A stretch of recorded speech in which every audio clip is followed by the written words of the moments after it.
وسع الارض. وسع الارض.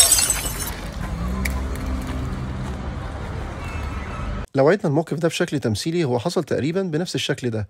طبعا مش محتاج كلام يتقال قد ايه هي مؤذيه ضربه زي دي. تعالى بقى اقول لك في موقف زي ده تتصرف ازاي. اهم حاجه في البدايه هي الحيطه والحذر، يعني لازم طول ما انت ماشي في الشارع تكون يقظ ومركز، وخصوصا لما تلاحظ حركه مريبه او مش طبيعيه حواليك، واحد شكله مش مظبوط وواحد شكله شارب. لازم تكون فاهم انك مش بتتمشى في صاله بيتكو، انت في الشارع، يعني معرض لاي مفاجاه بدون مقدمات في اي وقت. بص بقى، لو لقيت حد داخل يهجم عليك بالشكل ده لازم يبقى عندك سرعه رد فعل انك تدخل عليه وتعمل صدمه لضربه ايده وتلف دراعه بنفس الطريقه دي. بتلف جسمك عليه، ايد على الكوع والايد التانية على مفصل المعصم.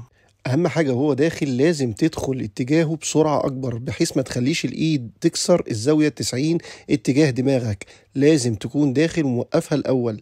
الايد اللي قصاد الايد اللي فيها السلاح على مفصل الكوع، والايد التانية على مفصل المعصم، وجسمي بلفه لبره وانزل عليه بالشكل ده. لو انت بقى لسه مش متعود على سرعه رد الفعل والاسلوب ده في البدايه ممكن يكون صعب عليك في التنفيذ، فيبقى اسلم حاجه تعملها هي الحيطه والحذر اللي اتكلمنا عليها في الاول. يعني ما ينفعش خالص تبقى شايف حد شكله مريب وتجازف وتعدي من جنبه ويبقى في مسافه بينك وبينه قريبه قوي كده، لانك مش هتلحق تصد ضربته. فلازم على طول اخد حذري وابعد عن اتجاهه نهائي، اغير اتجاه السير، انزل من على الرصيف اصلا، احاول ابعد عن الخطر عشان يبقى دايما في مسافه امان. اوعى تفكر تقرب الا في حاله لو انت عارف هتعمل ايه. لكن لو فكرت تنفذ الاسلوب ده لازم تكون ماسك الماسكه صح. المعصم بتسحبه لفوق وبتضغط الكوع في اتجاه الارض، ودي فيها كسر كوع، ما ينفعش ساعتها يبقى في تعاطف مع الخصم. يبقى لو عدناها مره تانية كلها على بعضها، بدخل واعملها بالشكل ده. اهم حاجه وانت داخل عليه لازم اول ما تصطدم بايده تلف جسمك على طول لبره، ما تفضلش واقف مكانك لحظه، عشان ممكن مع قوه الصدمه